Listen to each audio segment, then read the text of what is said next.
Thank you very much for coming back to us. We're just talking about energy now. Just sorry, I had to cut you short just before the break. Just carry on with the energy. I was just going back to the old idea of ether, which has very much fallen out of fashion. The idea that there was some kind of energy out there, or substance that we weren't aware of and couldn't see and couldn't perceive, but which psychic impressions might be made on. And as I say, with quantum physicists now looking at things like dark matter, which is invisible and unquantifiable.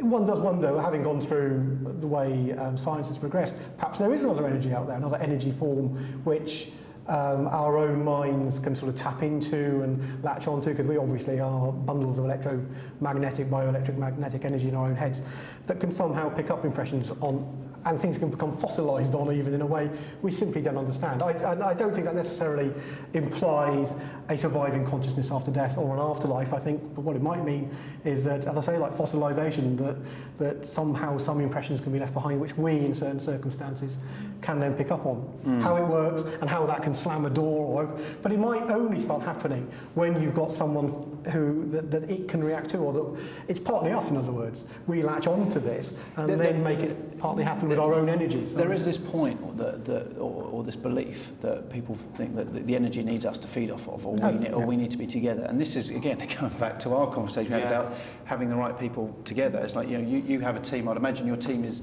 almost the same team when you go. We have different teams all over the UK. So each team, depending on the location, will go. So are they a group together? Yeah, they normally work together. So they know each other, and that's when I think feed you off get each more. other's. But I also think the word energy, if you sort of change that into the word force as well, because the force, the way it's described, it's almost that there's a force at work rather than just an energy. We're in Star Wars territory now. Yeah, it's the force with us.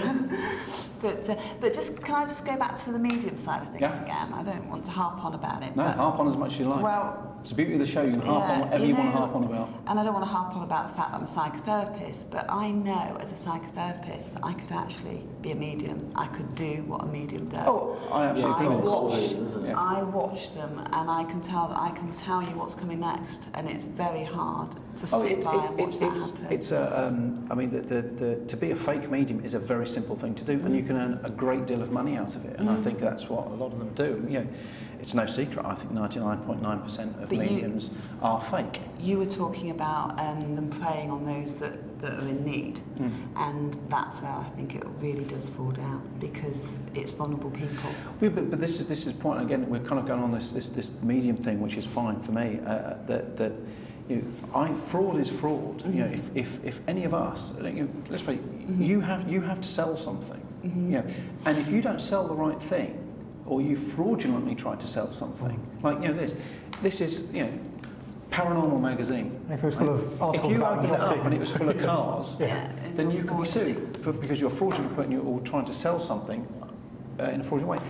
And yet psychics and mediums can go on stage and charge people, I don't know, 10, 20 quid a ticket, and do thousands of people. And to see to understand the amount of money that can be earned, you're looking at a 2,000-seater theatre at 20 quid a head is £40,000, and they take between 70 and 80% of the box office for that. So that's a huge amount of money that you can fraudulently earn in a night, and night after night after night they do the same thing.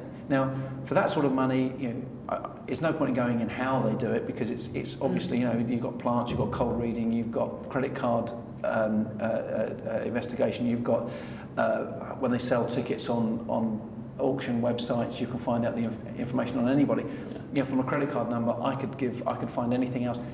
But there's cold reading. There's also hot reading as well. But the cold reading thing, and these people are there. They're a captive audience. They want to believe. That's why they've just paid 20. I don't go because I don't believe in it. On the Haunted Happenings events, what we've done is, I've taken everything you've said into consideration in terms of what people are buying into. So we read a statement out at the beginning of every event, and basically it's saying to people that our mediums are only there to give their own opinion. It doesn't have to be believed. It's not fact. They have to make their own minds up, and we are encouraging these people not not to disbelieve them, but to challenge to all the time, to have their own point of view, and the medium is only there as entertainment value.